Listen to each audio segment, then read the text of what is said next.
Assalamualaikum warahmatullahi wabarakatuh. Wilujeng tepang dangu deui sareng kince. Alhamdulillah kanggo dinten ayeuna tiasa nepangan deui.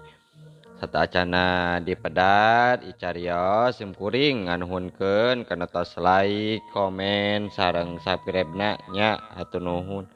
Atuh di mana wae ayana mugia dipaparinan kesehatan sareng digapilkeun dina milari rezekina amin. Masih nyarioskeun Asep maka langan bagian ka opatnya muhun ieu karya emang nyalira sanaos basajan oge mudah-mudahan janten hiburan. Kumaha lajengna ieu carios mangga urang kawitan.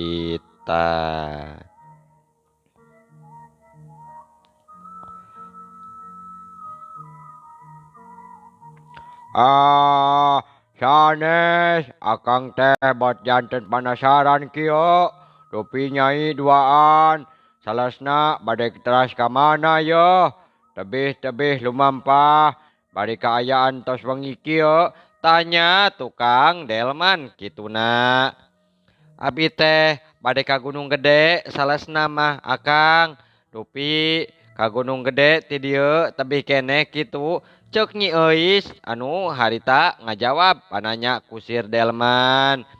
Sedangkeun kusir nalika ngadenge jawaban kitu ti Nyi Euis gancang muterkeun delmana diselang ku mecut bujur kuda. Mangga Nyai di kantun wae di kantun.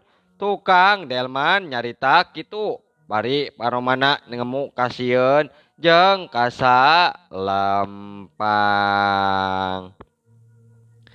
Delman geus ngajauhan tinggal Nyi Euis jeung Nyi Ecin duaan ngajanteng di antara jalan pilemburan anu ngabulungbung. Nyi Euis jeung Nyi Ecin masih ngajanteng lila di jalan kituna. Imah di eta pilemburan kawilang carang ukur aya 7 suhunan nu katempo. Nandakeun pangeusina di lembur memang saeutik ukur welasan jalma. Nya Nyi Euis jeung Nyi Ecin memang ludeungeun jalmana tara keueungeun kajeun di tempat anu geueuman ceuk paribasana. Harita bae oge lalempang muru ka imah warga nu memang nu deukeut di jalan lembur. Arek milu monok jeung tu manya. Nya harita geus liwat jam 8 peuting kebenaran aya pribumi. Can sare waktu ngadenge aya sora uluk salam jeung ngetrokan panto ti luar.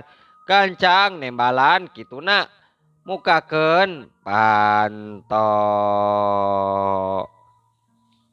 Jeung tetela deui nu boga imah lalaki kolot ngaranna Ki Jebag. Nu harita keur wae ngajanteng di luar.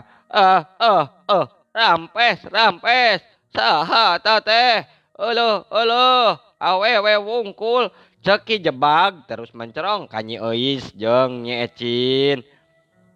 Punten Aki, ieu abdi teh pun Euis sareng ieu teh wargi bade ngiring ngarareb heula atuh manawi teu kaabotan Aki. Nya nepangkeun abi mah pun Ecin manawi moal kaabotan Aki. Abi duaan teh bade ngiring wae nya ngarareb di dieu. Wios teu Aki ngiring ngarareb. Ceuk Nyi Ecin mencerong ka Ki Jebag nu sarua mencerong manehna ka duaan.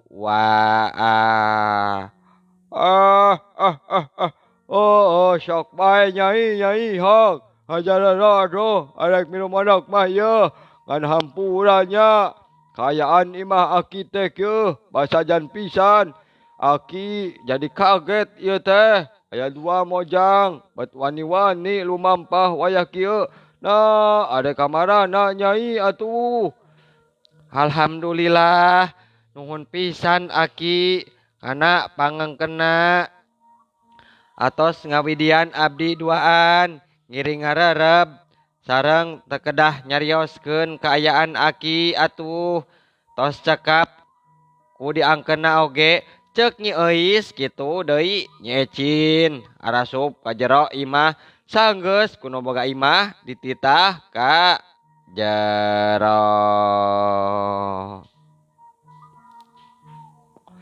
Imah Aki jebag teh panggung basajan jeung teu gede tetapi resik tur bersih.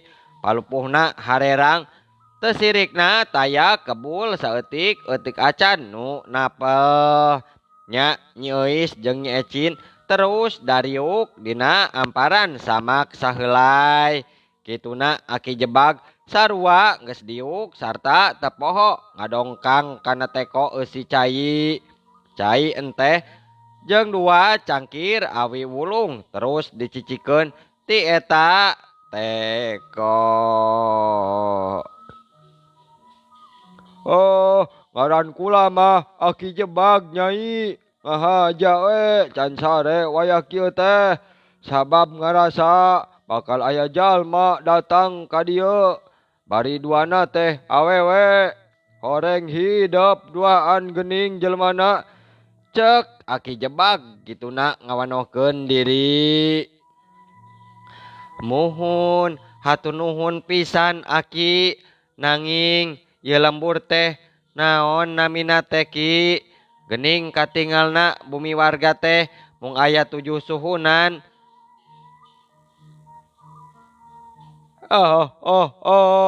Jadi kieu Nyai, ieu lembur katelahna lembur 7. Luyu jeung kayaan imah wargana ngan 7 suhunan. Sedangkeun jalmana kurang ti 20 jiwa teh.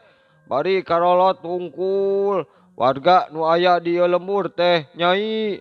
Tapi nya enggeus lah ayeuna mah bisi hanaang mah yeuh tas lumampah jauh. Cai-cai heula atuh Nyai. Yeuh cai wungkul di dieu mah da Aki mah. Muhun atuh muhun nuhun pisan Aki ditampi caina ku abdi. Ditampi Aki muhun ditampi puguh da geus lumampah jauh. Najan numpak kendaraan oge angger wae hanaang ti koro asa garing. Meh bareng Nyi Euis jeung Nyi Ecin nginum teh haneut meni ngalaki.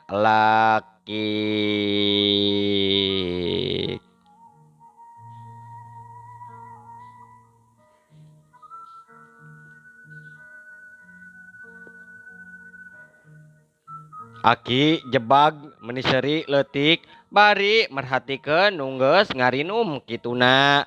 Oh, hampura Nyai, hampuranya.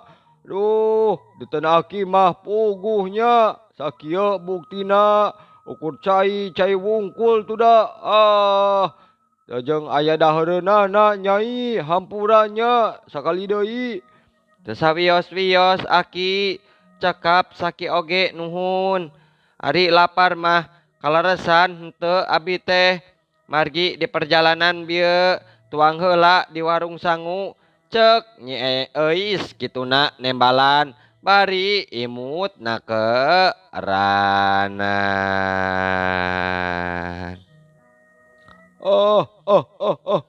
Syukur ari geus dalahan mah kari diistirahatkeun nya ayeuna mah atuh bisi geus tarunu. Harayang sare mah jugjug kaditu. Gerak ka kalamar, aya kamar kosong hiji, pek pake kajeun Aki mah nya di luar wae sarena mah. Aduh, kumaha atuh Aki? Wios we abi mah atuh duaan kulemna di luar.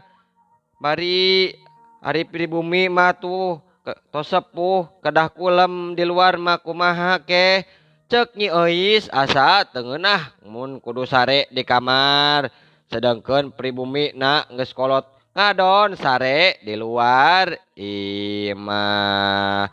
Oh, oh, oh, oh. Adik Aki mah yeuh, di mana wae Nyai. Sare mah moal burung tibra. Aya kamar hiji, geus puguh jarang dieusian. Pek pek wae lah. Geura sarare ka ditu, geus peuting dieu. Kan muncan tunduh mah sok-sok ka dieu. Jeung Aki wang ngarobrol heula nya, wang ngadongeng. Ade kamarana atuh Nyai teh sabenerna teh na mawa baredog kitu geuning paur saos lalaki wae Nyai mah Gening akibat uninga abi duaan nyandak badog atuh Ki cek Nyi Ecin ngemu kituna ngemu kakaget Nyi Euis ngadon molohok mata simeteun merhatikeun kana kaayaan Aki jebag anu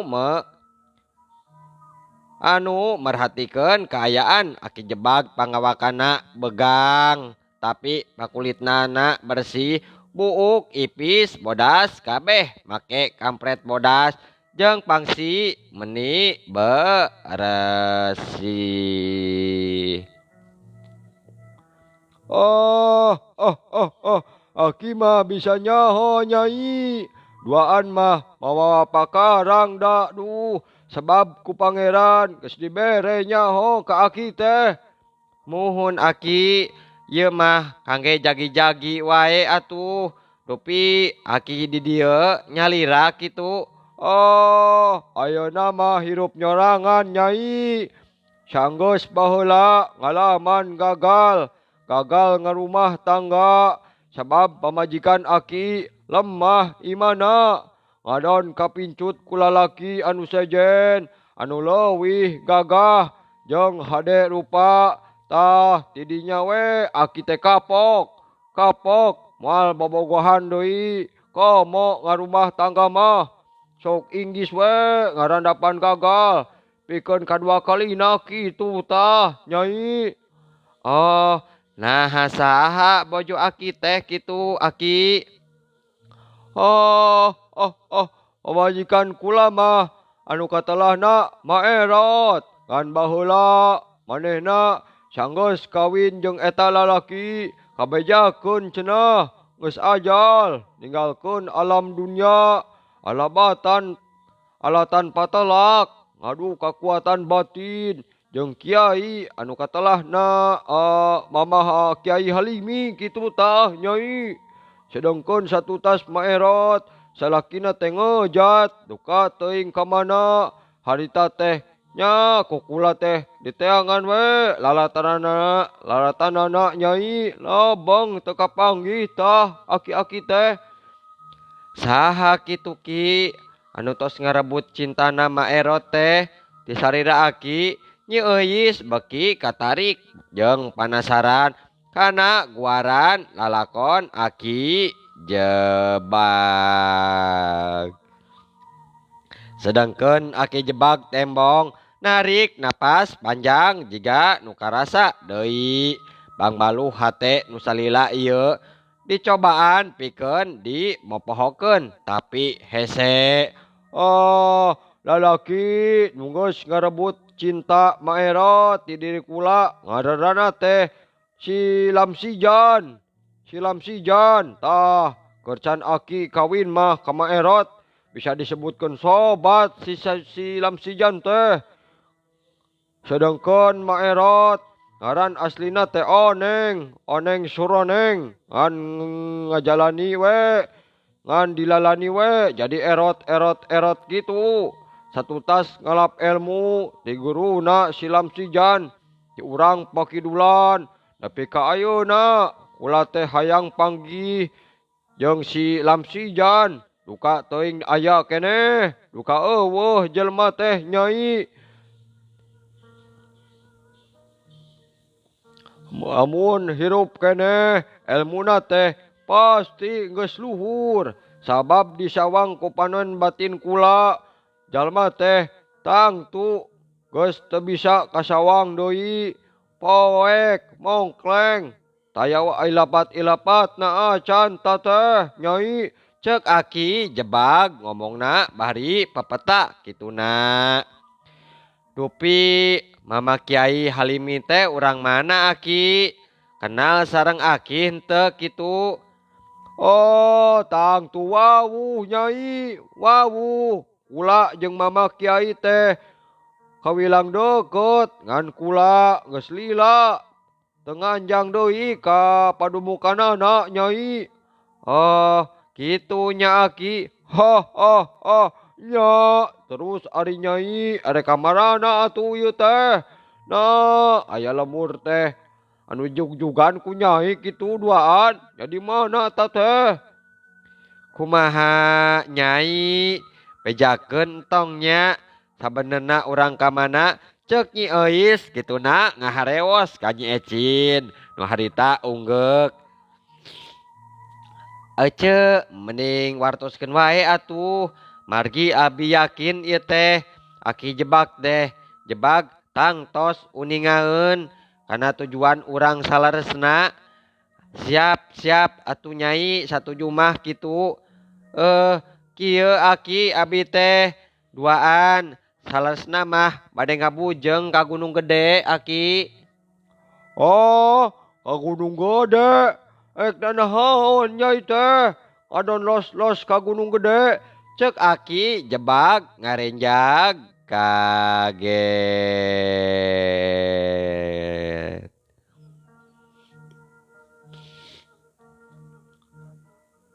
Aya dendam aki salesna mah kahiji jalma anu ngaran Bah Berod kitu tah aki. Oloh, eta si nyai. Aya dendam naon atuh ka Bah Berod teh? Lain sabalikna meureun Bah Berod teh yeuh. Hiji jalma anu bisa ngabeunghakeun batur cenah kitu. Bisa beunghar ta teh. Eta mah cek sabagian jalma anu bodoh wae aki. Nyebatkeun Bah Berod tiasa ngabeungarkeun batur. Bohong ki. Malah sabalikna. Kapasen anu memang pernah tatamba ka manehna ngadon ditipu aki. Tah ieu Nyi Ecin teh ki keluargana anu jadi korban. Sedengkeun abdi oge sami. Lanceuk abdi sami jadi korban tipu daya Mbah Berod. Matak ayeuna abdi sareng Nyi Ecin bade ngabujeng ka Gunung Gede. Margi teu ridho anu janten keluargi hancur hirupna gara-gara si Mbah Berod. Cek Nyi Euis sorot panona samuhurung amarahna kahudang deui. Mun geus inget ngaran Mbah Berod.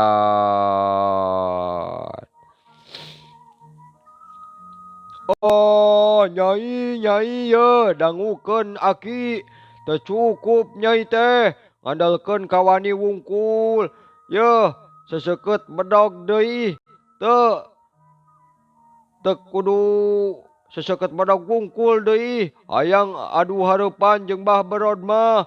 Sabab sakadenge ku aki Mbah Berod meh cenah ilmu teluhna sakti salianti tipu daya ta teh. Cek aki jebag kituna. Nyi Euis jeung Nyi Ecin pating ngararenghap palebah dinya mah manehna duaan ngarti jeung sadar bieung mampu bisa ngawujudkeun pamaksudan.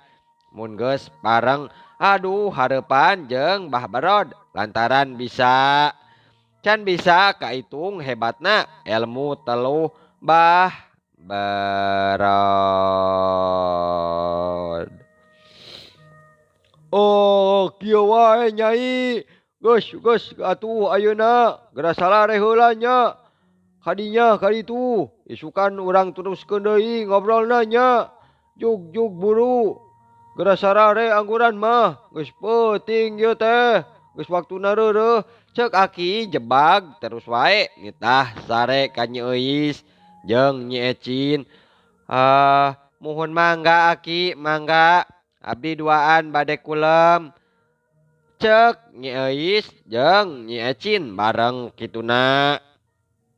Terus baik ka kamar sabab ti mimiti oge geus tunduh komo Nyi Euis sirahna bangun ngadadak lieur tekaop ka hudang amarahna inget ka musuh bebuyutan nana.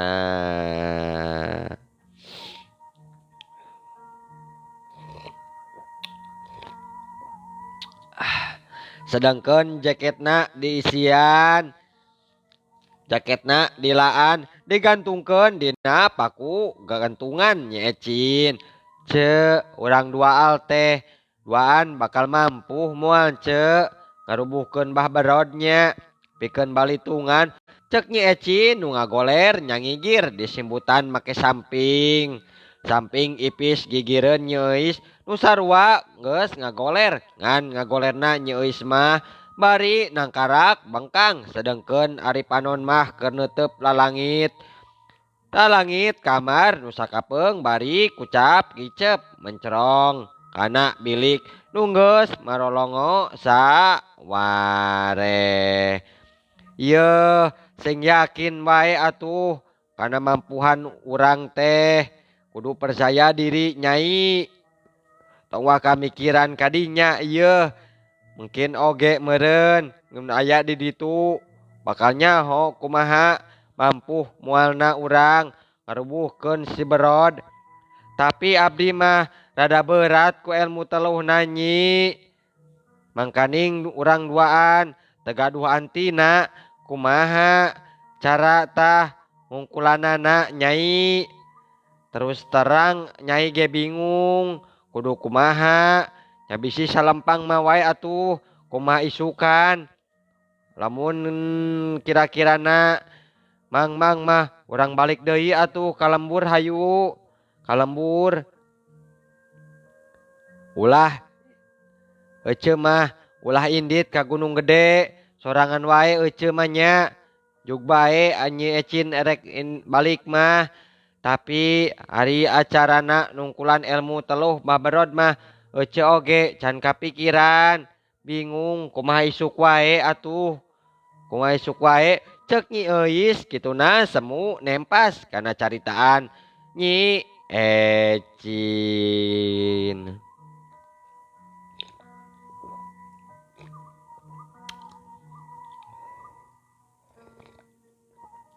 Ente kitu ente abi mah tetep bade ka Gunung Gede abi mah moal kumeok memeh dipacok miuni hayam kabiri ngeplek jawer ngadar jangjang patekadan abi sami hoyong males kanyeri kasih berod nya atuh syukur Nyai mah ari geus buleud mah yeuh hayu atuh urang peureum ayeuna mah geus peuting isukan bisi kaberangan hudang muhun hampurannya ku abdi diacakan wae ngobrol nya atuh hayu Ecin hayu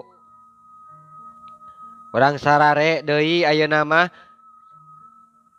cek Nyi Euis jeung Nyi Ecin terus bae sarita sare tur teu inget deui kana naon.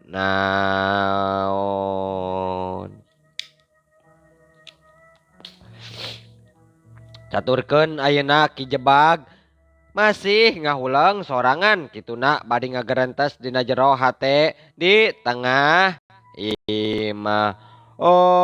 Kadunya teuing dua wanoja teh nya hayang males pati ka si berod tapi ukul ngarandelkeun ka wani wungkul jeung pakarang sukut sabab aing yakin teh moal mampu ngarubuhkeun bah berod ku cara ku kitu sok sanajan aing ngarti kana ilmu kabatinan tapi cantang tu mampu ngungkulan ilmuna bah berod tah jeung deui aing teh can kungsi patepung jeung manehna tapi bet asa inget kasilam sijan ieu teh talajakna sarua jeung si bah berod ngan ari si berod aya leuwih talajakna deui.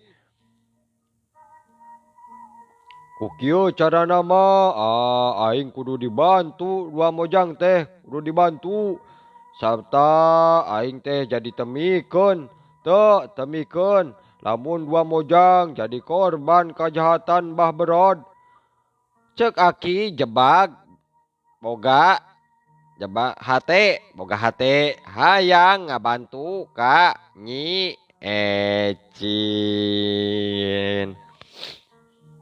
Kocapkeun di luar beuki simpe keayaan ukur kadenge cicir jeung cari cangkas katut babence patembalan jeung gaang kituna aki jebag geus tunduheun jiga nama goledag sare di tengah imah di amparan samak sahelai bari teu disimbut-simbut acan geus biasa tahan ku hawa tiris.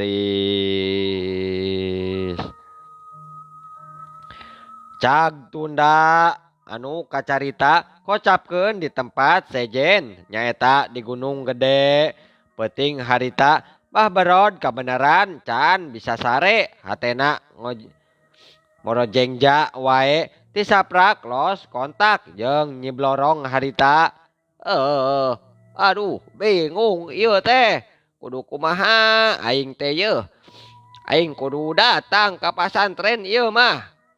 Pasantren si Halimi ku aing rek diburak-barik pasantren teh kagok sarta pangeusina kabeh dipodaran sia gara-gara si Asep aing dipecat euy jadi senopati Nyi Blorong lantaran mangkeluk si Asep teu bisa ditumbalkeun. Asar haram jadah mangkeluk teh haram jadah.